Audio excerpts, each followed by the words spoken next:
Palavra da Verdade, a exposição bíblica com Hernandes Dias Lopes. Que privilégio poder partilhar com vocês hoje a Palavra de Deus. E eu quero convidar você para abrir sua Bíblia comigo no Evangelho de Lucas. Evangelho segundo Lucas, capítulo 15, versos 11 ao verso 32. Lucas 15.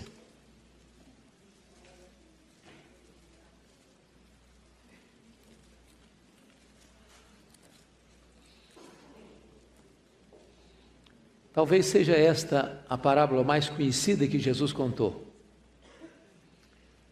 E nós vamos recordá-la nesse momento.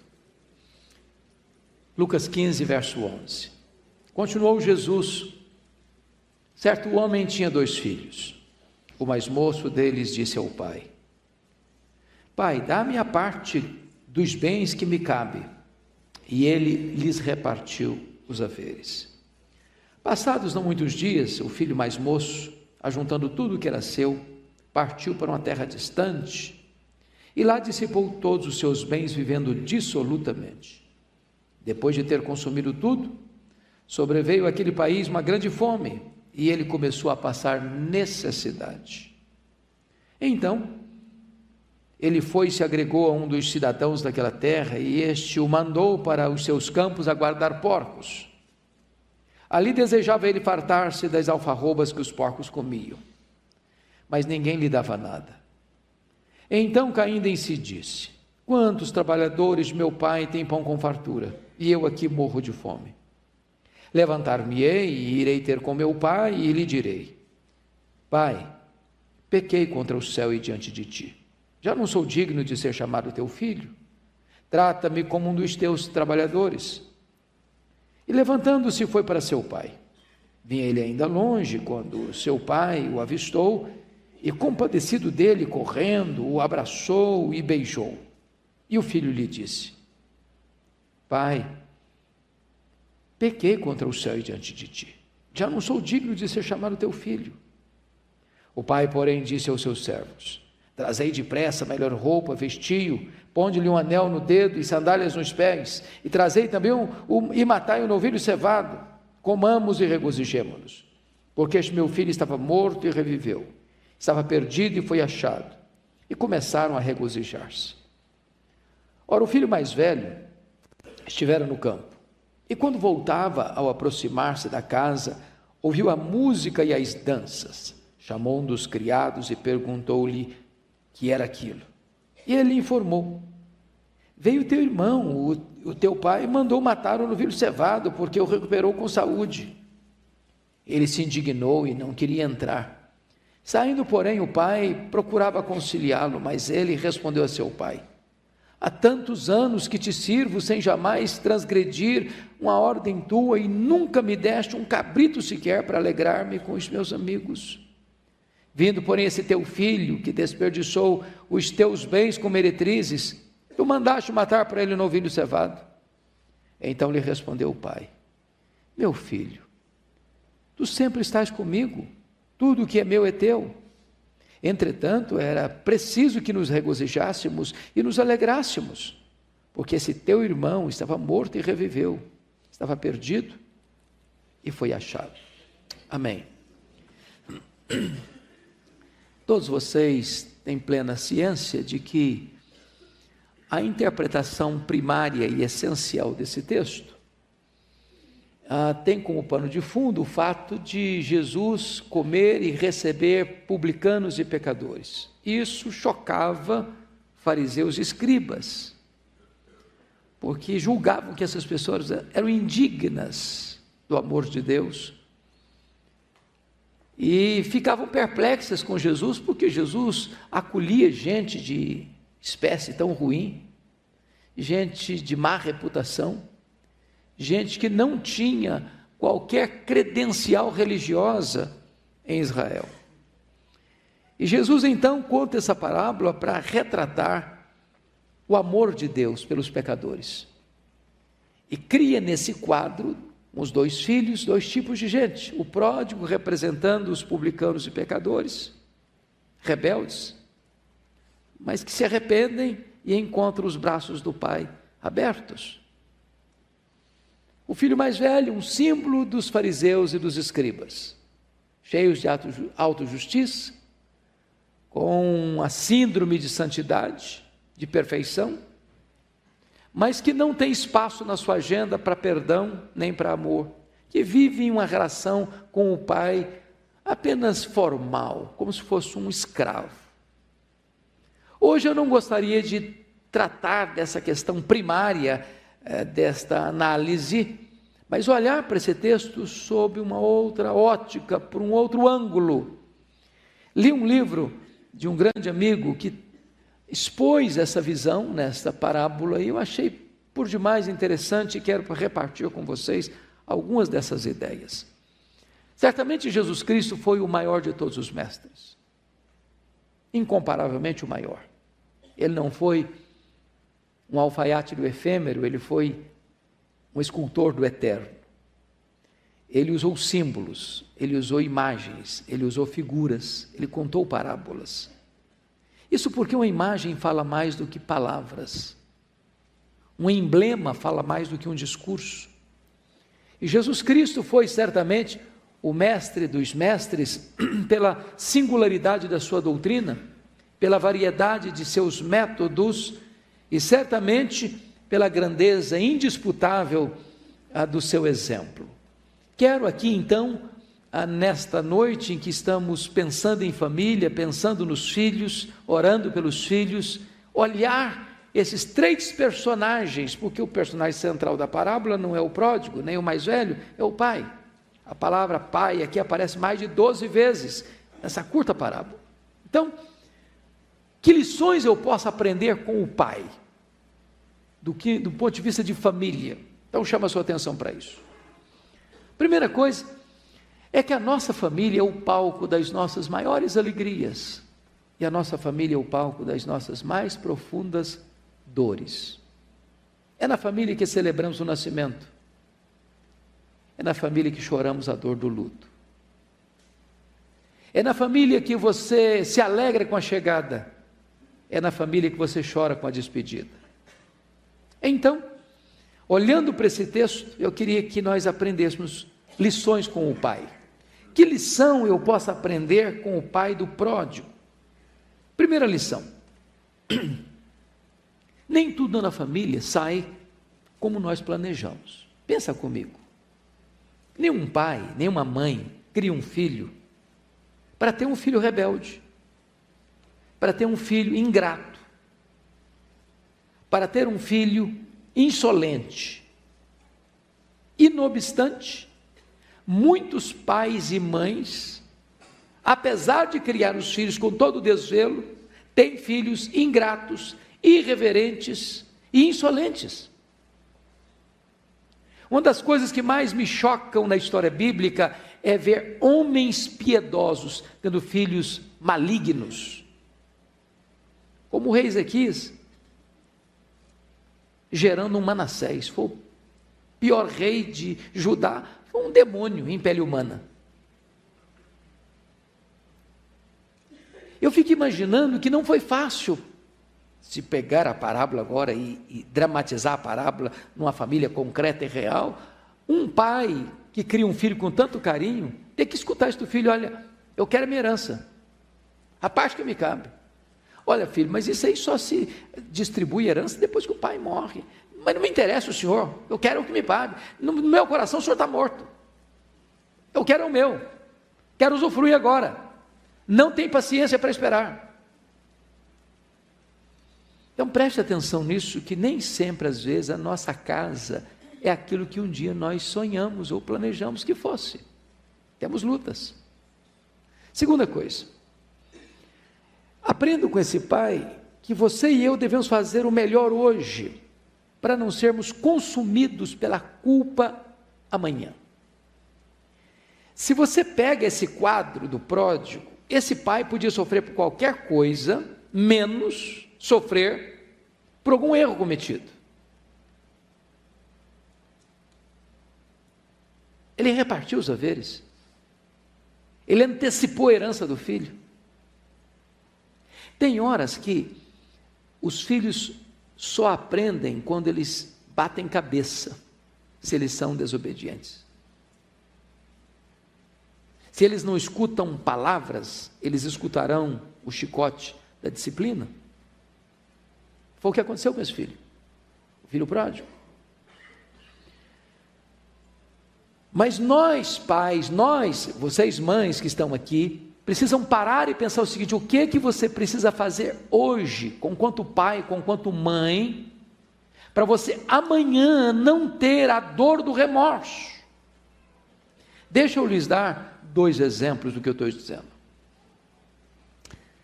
Li certa feita a história de um pai que deu para o filho uma caixa de Legos. Acho que todo pai, toda mãe lembra desse negócio, não lembra? Só que o menino ganhou uma caixa enorme de Lego e ele tinha na caixa o desenho de um castelo. Só que era muito difícil para ele montar aquele castelo sozinho. Ele disse: pai, o senhor podia me ajudar a montar meu castelo? O pai falou: ah, filho, eu não tenho tempo não. Aí no outro dia, eu falei: pai, o senhor podia me ajudar a montar o castelo? Ah, filho, agora não, tem tempo não. E esse pedido foi se repetindo e o pai nunca tinha tempo. Um dia, o menino foi atravessar a rua da sua casa, foi atropelado. E já no estertor da morte, as últimas palavras do menino para o pai foram essas: papai, o senhor não me ajudou a construir o meu castelinho. E partiu. Eu fico imaginando a dor daquele pai, o remorso daquele pai, de ter tido tempo para tanta coisa e não ter tido tempo para atender o desejo do seu filho. Deixa eu lhe dar um segundo exemplo disso. Isso é um fato concreto e real. Um casal tinha um filho de 6 anos, o pai do rapaz, do homem, morava com eles, era viúvo, já idoso, com mal de Parkinson. Sempre que assentava à mesa da refeição, era um problema, porque às vezes ele não tinha muito controle, derramava um pouco de suco na mesa, na toalha limpa, às vezes não tinha domínio dos talheres, e era uma dificuldade. Esse casal tomou uma decisão. Fez uma mesa menor, botou do lado, um prato de plástico, uma caneca de madeira, para não correr riscos de acidentes. E às vezes, quando a família estava sentada à mesa, olhava para aquele velho, as lágrimas corriam pelo rosto. Um dia determinado, o menino de 6 anos está brincando, enquanto a família está sentada à mesa, com madeira, brincando com madeira. Aí o pai perguntou: o que você está fazendo, filho? Eu estou fazendo uma tigela de madeira para quando o senhor ficar velho, o senhor usar. A ficha caiu, trouxeram o velho de volta para a mesa. Faça o seu melhor hoje, como pai, como mãe, como marido, como esposa, como filho, como filha, para que amanhã você não tenha que chorar a dor do remorso. Terceira lição: nunca feche a porta da reconciliação na sua casa. Eu conheço, talvez você também, gente que diz assim: se você sair por essa porta, nunca mais bote os pés de volta aqui. O que é curioso, que quando aquele filho saiu de casa para um país distante, aquele pai deixou a porta aberta para ele voltar. Mais do que isso, aquele pai esperava isso, ele aguardava isso, ele nunca perdeu a esperança da volta de seu filho. É como se ele vivesse na varanda, olhando para a curva da estrada, aguardando a chegada do filho pródigo. Irmãs e irmãos, o que é que nós podemos aprender com isso? Há muitos filhos pródigos, que talvez não saíram de casa fisicamente, mas já saíram de casa emocionalmente. já saíram de casa espiritualmente, já não vivem debaixo dos mesmos princípios e preceitos. E nós, pais e mães aqui, nunca podemos perder a esperança de que eles vão voltar, de que eles são filhos da promessa, de que eles são filhos da aliança, de que eles não foram gerados para a morte, que eles não foram gerados para viverem como escravos no mundo. E nós devemos fazer toda a preparação do nosso coração e da nossa casa para que eles voltem, aguardando essa volta.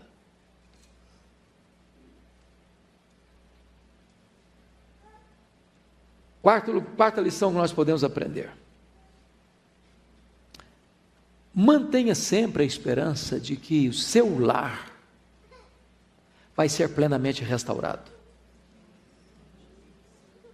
Eu não sei detalhes da sua vida familiar, vocês que estão aqui, mas talvez tenham determinadas crises acontecendo lá. Casamento abalado,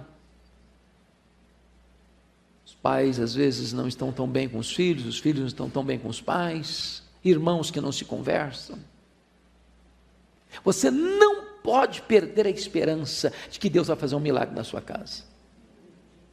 O que eu acho curioso é que aquele pai, passa-nos a impressão da parábola, que ele fez provisão para a chegada do filho. Ele tinha pronto anel, ele tinha pronto roupa, ele tinha pronto sandália, ele até cultivava lá no pasto um bezerro especial. Que esse bezerro, ele não seria sacrificado, a não ser por uma ocasião muito especial. Ele era o bezerro cevado. Era para um dia muito especial, era para um dia de festa, era para um dia de celebração. E isso ele fez porque ele fez provisão para a volta do filho, para a restauração da sua casa, para a restauração da sua família. Nós devemos manter viva a esperança de que o nosso lar vai ser restaurado, que a bênção de Deus vai fluir dentro da nossa casa. Quinta lição que nós podemos aprender: crie no seu lar memórias positivas.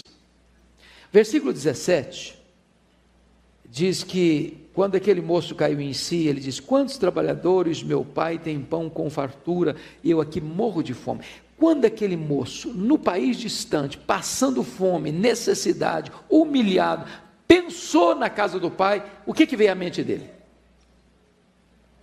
Mesa farta, generosidade, cuidado, atenção. O ponto aqui é o seguinte: quais são as memórias que os nossos filhos terão da nossa casa, dos nossos relacionamentos, quando eles saírem de casa? Vocês e eu sabemos muitos filhos que se casam despreparadamente, apressadamente, atabalhoadamente, só para sair de casa. Não aguentam mais o clima, não aguentam mais o ambiente. Que memórias aqueles que viveram conosco têm da nossa casa? Dureza no trato? Palavras duras? Falta de afeto? Falta de diálogo? Falta de compreensão? Falta de perdão? Quando esse menino pensou na casa do pai, o que veio à mente dele, como memória da família dele, foi mesa farta, casa boa, gente generosa, que cuida de pessoas, que cuida de gente. Sexta lição: construa em sua casa um ambiente marcado pela graça, pois a graça é a principal marca de uma família feliz. Irmãos, o que é graça? O que é graça? Graça é favor a quem não merece, mas precisa. Graça é não desistir daqueles que desistem de você. Graça é dar amor a quem feriu você. Graça é ser grato apesar da ingratidão do outro a você. Graça é servir seus inimigos. Graça é abençoar os que amaldiçoam você. Graça é orar por aqueles que perseguem você. Graça é vencer o mal com golpes de bondade. Nossa casa precisa ter graça. Ser um ambiente de graça. Aquele pai reparte a herança e dá 1/3 ao filho que deseja sua morte. Quando o filho retorna sujo, rasgado, poluído, preste atenção nisso, o pai não joga na cara dele. Não joga na cara dele. O pai não humilha. O pai não dá um sermão nele. Eu sabia que você ia voltar rastejando. O pai abraça, o pai beija, o pai celebra. Porque às vezes, irmãos, a gente machuca o outro até no ato de dar perdão, sabia? Você é um crápula, mas porque eu sou um crente cheio do Espírito Santo, eu resolvo te perdoar. Tem graça, tem leveza, tem doçura. Quando falta graça, meus irmãos, nós amamos mais as coisas do que pessoas. O mais velho disse, quando o irmão voltou, ele desperdiçou os teus bens. Para ele não importava o irmão, importava o dinheiro. Dinheiro. Meus irmãos, hoje tem poucas coisas que provocam mais tensão na família do que a distribuição de herança. Vai muito bem, até que mexe em dinheiro. Está todo mundo legal uns com os outros. Os irmãos se dão muito bem, mas dividir a herança é uma complicação. Sabe por quê?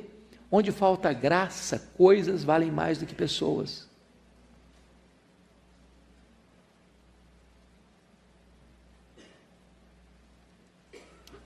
Preste atenção nisso. Quando falta graça,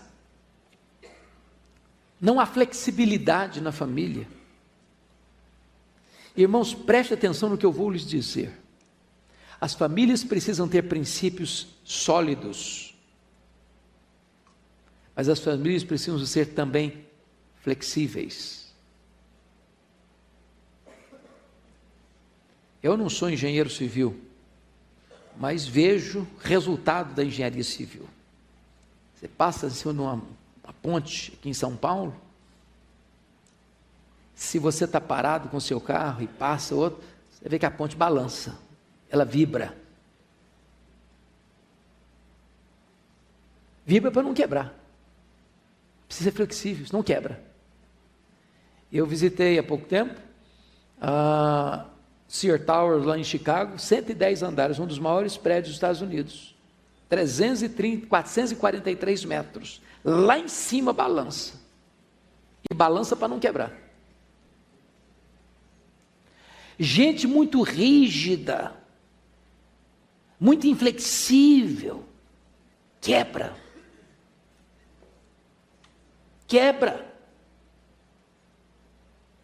Eu aprendi uma frase linda de alguém, disse assim, pastor Ival: nós precisamos negociar o negociável e não negociar o inegociável.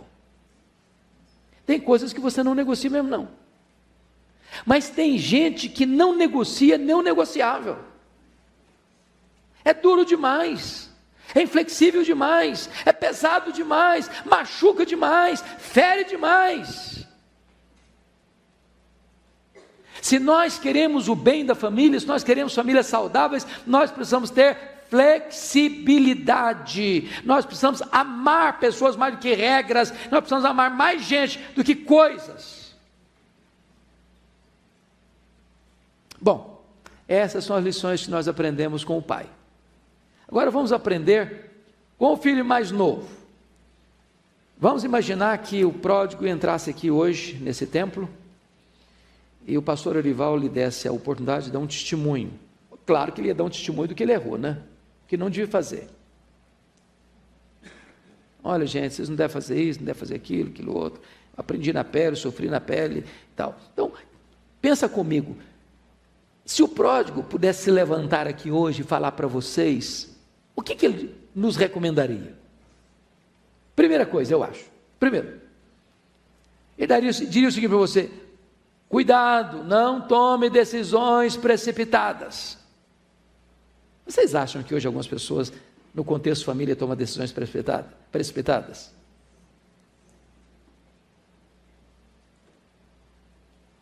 Pensa um pouco mais, reflita um pouco mais, durma um pouco mais em cima do assunto, ore um pouco mais, jejum um pouco mais, pede conselho, pede ajuda, tem um grupinho de oração que sustente você, como Daniel. Quando surgiu um problema lá, eu fui lá, procurou os amigos dele, vamos orar aqui, essa causa aqui, preciso tomar uma decisão, precisamos de orientação, de ajuda, de sabedoria, peça ajuda, peça oração, não seja afobado. Deixa eu dizer algo importante para você. Um dos maiores desastres da nossa vida começa com uma coisa chamada de insatisfação. Foi com essa isca que o diabo pegou Eva lá no Éden. Foi com essa isca que o pródigo largou a casa do pai com um pão com fartura e foi para um país distante. De repente você está na casa do seu pai, da sua mãe, você está bem, está feliz, tem tudo, tem comida, tem cama, tem roupa lavada, tem escola, tem teto, tem amor, tem abrigo, tem aconchego, tem amizade. Não está bom não. E quer curtir a vida. E aí de repente a casa do pai não serve. De repente para Eva o jardim do Éden era uma prisão. De repente você não valoriza o que você tem. Você não está satisfeito com o marido, não está satisfeito com a esposa, não está satisfeito com os filhos, não está satisfeito com os pais, não está satisfeito com os irmãos, não está satisfeito com a igreja, não está satisfeito com você mesmo. Para! Segundo conselho que eu daria, eu penso, cuidado para não fazer a coisa certa da forma errada. Ô gente, um rapaz, uma moça sair de casa é certo, se sai na hora certa.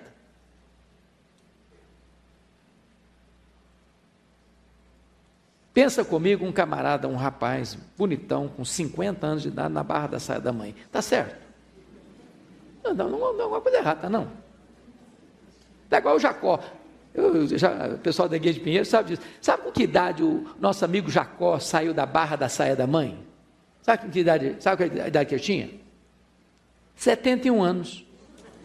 71 anos. Como é que você sabe disso? É fácil fazer as contas. Ele saiu com 71, passou 20 anos em Padarã. Ele voltou quando José nasceu, depois de 20 anos. Então, 71 com 20 dá quanto? 91. Bom, José foi levado para o Egito com 17. Então, 91 com 17 dá quanto? 108. Quantos anos o José ficou no Egito antes de levar Jacó para lá? 22 anos. 13 anos de sofrimento, 7 anos de fartura, 13, 7, 20, mais 2 de escassez, 22. Então você tinha 108, com mais 22 dá quanto? 130, foi a idade com que o Jacó foi para o Egito. Então preste atenção nisso. Tem hora certa de sair de casa? Tem. Vai casar. Aí pronto, está na hora de sair de casa. Então se você vai casar, não mora mais com seu pai e sua mãe não. Pode morar numa mansão, vai morar numa tapera, mas tem que sair. Tem que sair. Não funciona. Mas o menino era o mais novo, era inexperiente, era imaturo, ele saiu na hora errada, com a motivação errada. Que outro conselho eu daria? Não espere uma crise chegar para você descobrir o que é importante em sua vida. Preste atenção nisso. Tem filho, tem filha que só valoriza os pais depois que perde os pais. Ele só foi lembrar da casa do pai como um lugar de fartura quando ele estava na pior. Enquanto estava com o pai, ele não valorizava o pai. Enquanto ele tinha mesa farta, ele não valorizava a mesa farta. Enquanto ele tinha amizade, aconchego, abrigo, proteção, cuidado, ele não valorizava nada disso.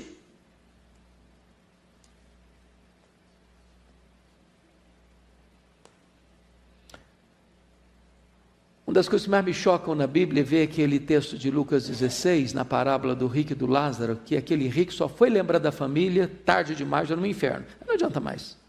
vou fazer mais nada. Ou de Davi, que só vai falar para o filho dele, Absalão, eu te amo, quando o menino estava no caixão. Também não adianta mais.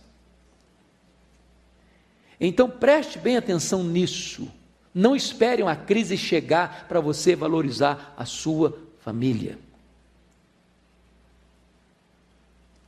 Quarta lição, última lição do filho pródigo. Não hesite em voltar para casa, mesmo que você tenha feito tudo errado até aqui. Eu acho isso bonito. Pastor Orivaldo disse uma coisa interessante hoje. Você só ora se você for humilde. Você só se volta para a casa do Pai se você for humilde. Porque tem gente, irmãos, que diz, eu prefiro comer o pão que o diabo amassou, mas eu não volto.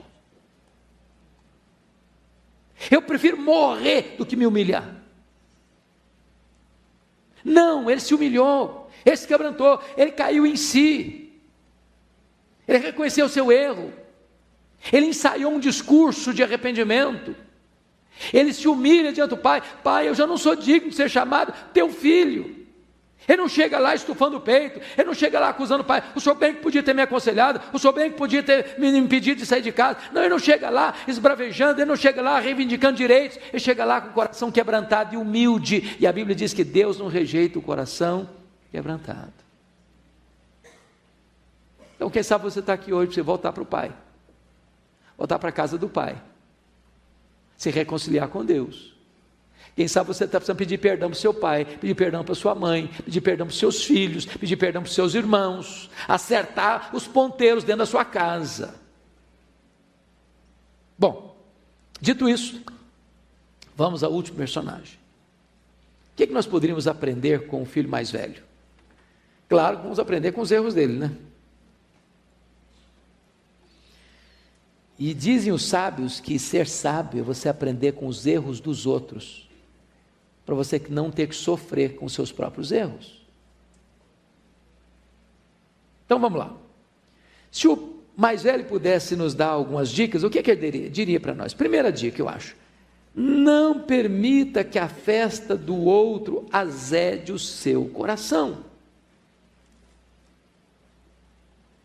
A psicologia diz que você e eu somos tão ruins, mas tão ruins, que nós temos mais facilidade em chorar com os que choram do que alegrarmos-nos com os que se alegram. Quando alguém está passando um perrengue, você vai lá, dá um abraço. Quando o cara é promovido, está decolando na vida, você fica, puxa vida, mas que fulano está indo, hein? E eu estou ficando.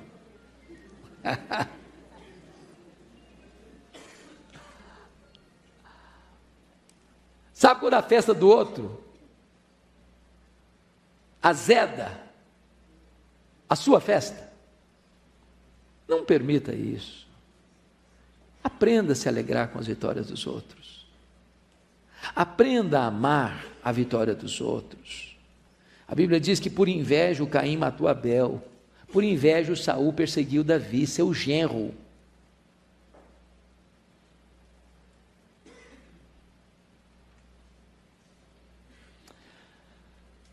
Segunda coisa que eu acho que o mais velho compartilharia com a gente: não exerça vingança, pratique a misericórdia. O texto diz que quando ele chega da fazenda e ele escuta uma música na casa, ele não entra, ele chama um empregado e diz: o que está acontecendo aí? O que está acontecendo aí? Tinha muito tempo não tinha música naquela casa. Aí o empregado, todo feliz da vida: teu irmão, ele voltou, e o seu pai ficou tão feliz que ele mandou matar um bezerro cevado. Esse bezerro cevado era um negócio impressionante, era um símbolo. Era só para gente muito especial. Diz a Bíblia que ficou irado, é tomado de um senso de justiça própria. Aquele indigno, aquele que não merece nada, aquele que fez tudo errado na vida, agora vai ser recebido desse jeito, com festa. Que é isso? Oh, irmãos amados, no dia que você parar de compreender o que é graça, eu fico imaginando o que Jesus demonstra lá na cruz. Aquele ladrão, aquele camarada era boa gente. Até na cruz ali, ele estava zombando de Jesus. Num dado momento, enquanto está na cruz, muda o coração dele, muda a perspectiva dele, muda tudo na vida dele. Ele reconhece que é pecador, reconhece que Jesus Cristo é inocente, ele reconhece que Jesus é mais do que um homem, e a vida dele muda ali, mas toda a vida dele até ali está tudo errado. Senhor, lembra-te de mim quando vieres o teu reino, em verdade que hoje mesmo estarás comigo no paraíso. Eu já falei com tanta gente, mas isso é injusto, o que é isso?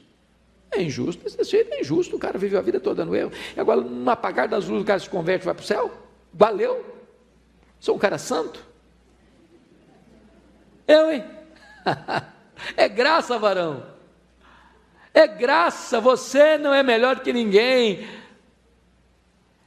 E é por isso que nós vamos entrar lá, ninguém vai bater no peito, eu estou aqui porque eu mereço, porque eu sou bom. Ai de Deus, se não tivesse me escolhido, teria cometido um grande erro. Deus fez a decisão mais acertada do mundo me amar, porque eu sou uma pessoa maravilhosa. É graça. Então larga a mão dessa justiça própria. Terceira coisa que eu acho que ele ensinaria para a gente. Olhe pela ótica do pai e sabe quanto vale um filho. O verso 30 diz algo interessantíssimo, está escrito assim no verso 30, vindo porém esse teu filho, que desperdiçou os teus bens como meretrizes, tu mandaste matar para ele o novilho cevado. Ele não disse assim, vindo este meu irmão, vindo esse teu filho. E aí vamos dar uma amarradinha um pouquinho. Eu fui pastor solteiro 5 anos. Claro que tive que dar palestras sobre família, não tem jeito. Li livros, dezenas de livros, sobre casamento, sobre ser pai, como é que é ser pai, etc e tal. E eu costumava aprender direitinho, falar direitinho as coisas, mas eu só fui entender o que é ser pai no dia que o filho nasceu. Peguei esse, é meu, pronto, agora o negócio pega. Só entende isso quem tem essa perspectiva. O valor de um filho. Você pode perceber isso, você fala para filho 1, 5, 10 mil vezes, ele não entende, não entra na cabeça de jeito nenhum. Aí, o dia que é pai, o dia que é mãe, pronto, aí a ficha cai. Aí o pai vai ser o melhor pai do mundo, aquele pai que era meio quadradão já passa a ser legal.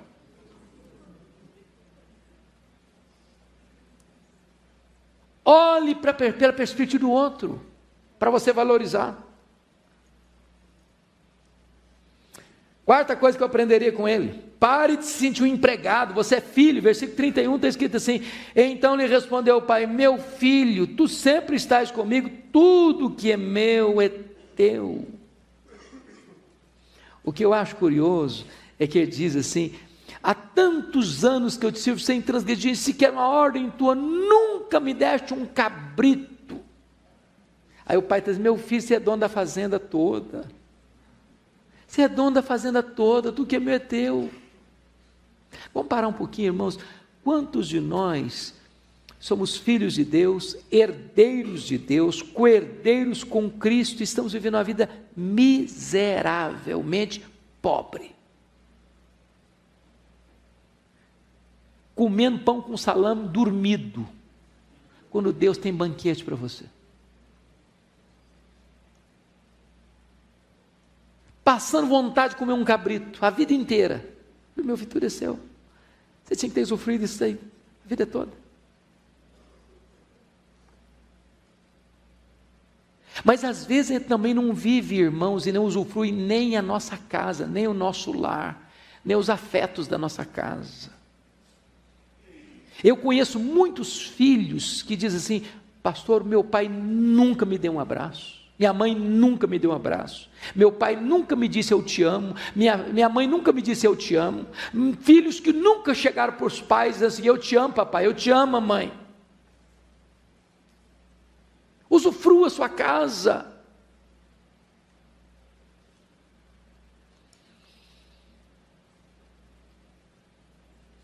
Quinta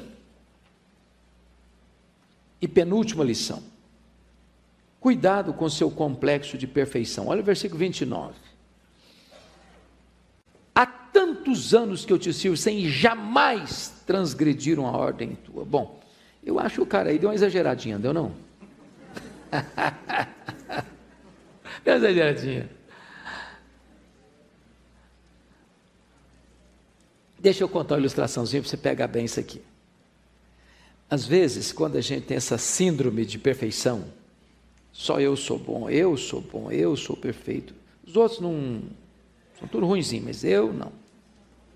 Eu tenho ira santa, o outro tem destempero emocional.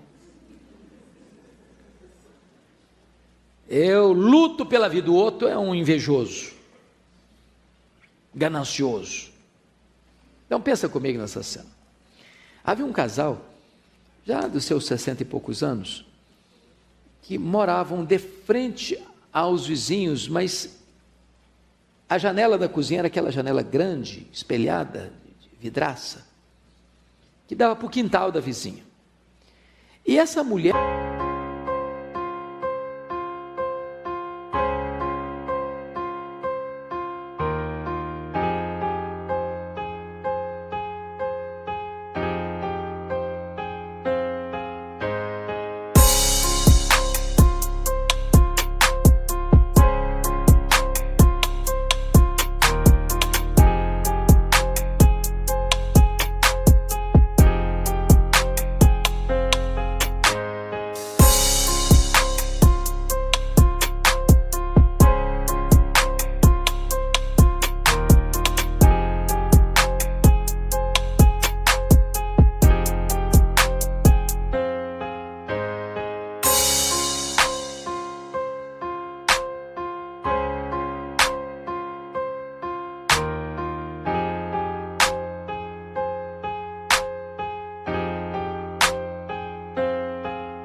A velhinha, 60 anos, era muito crítica, muito crítica.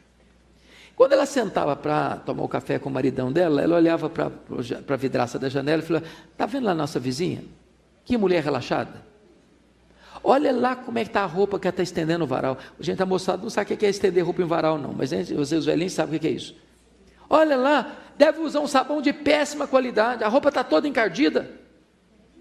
Semana após semana, toda vez que sentava para tomar café, ela tinha que fazer críticas à vizinha, porque a vizinha era relaxada, não sabia lavar a roupa direito, a roupa ficava toda encardida, devia usar um sabão de péssima qualidade, e por aí afora.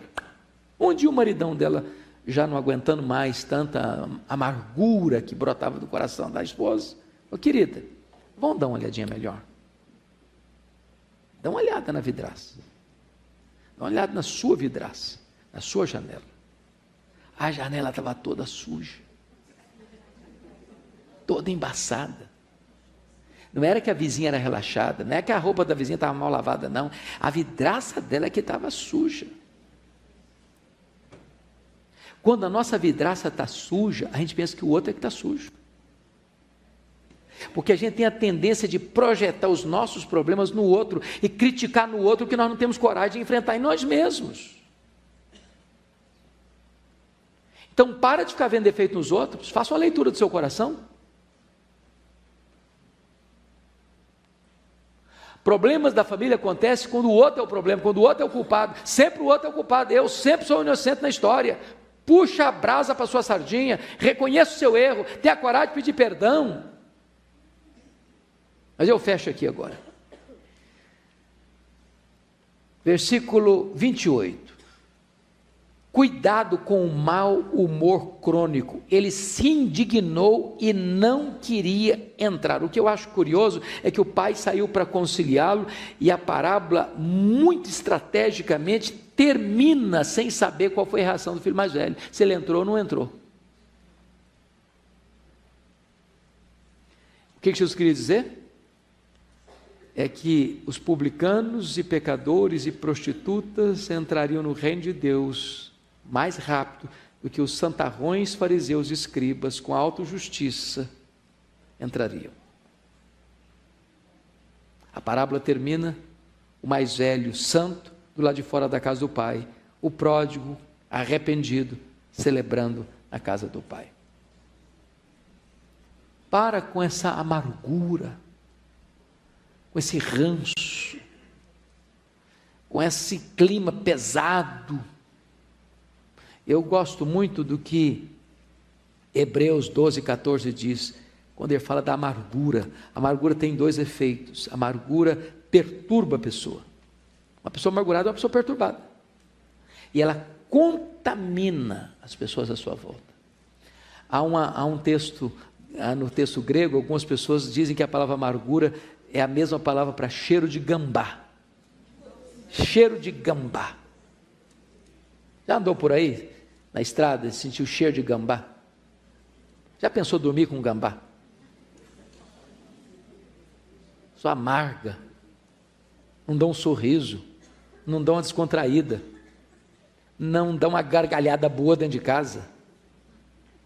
Lia Luft, redatora da Veja, né? Ela disse algo interessantíssimo. Ela diz assim: em muitos relacionamentos o que está faltando não é mais amor, é mais humor. Humor. Então, vamos ficar por aqui. Como é que é a nossa casa? O que nós podemos aprender? Valorize aquilo que você tem hoje. Nunca é tarde para você se arrepender e você recomeçar. Celebre as alegrias do seu irmão. Vamos ficar em pé? Pastor Arival, vem orar por nós, por favor. Palavra da Verdade, a exposição bíblica com Hernandes Dias Lopes.